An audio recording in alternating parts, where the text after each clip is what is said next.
Hello, I'm Roger Freeman, State Representative for the 30th District. I represent Federal Way, Milton, Algona, Pacific, Auburn, and Des Moines. Today you are joining me here on the floor of the House of Representatives. With me today is Ian, my intern, and we'll be discussing legislation that's very important to me and issues that I care about. All right, thank you, Representative. There's recently been a lot of press about a firefighter whose name is Wynn Loyland, who was injured in the line of duty fairly recently. I understand you're sponsoring legislation regarding his health care and helping him with this situation. Can you tell us a little more about that? Sure, this was a really tragic incident. Mr. Loyland was injured in the line of duty on I-5, actually catastrophically injured. And so one of the things that he encountered was a lack of the ability to have his health care provided. And so this legislation will allow him to have continued health care so that he won't lose critical services. And so for our firefighters, I desperately wanted to make sure that they were taken care of.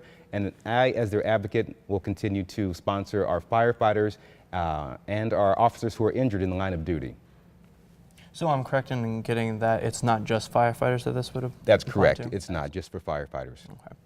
All right, and you have another bill that would protect folks who were issued a ticket but never received a citation. Can you talk a little bit more about that? Well, what happens is when you receive a ticket from a police officer, the ticket is supposed to notify you of all the rights that you have. What happened in the past was persons who received tickets were advised improperly, and so the courts were having to correct the legislature.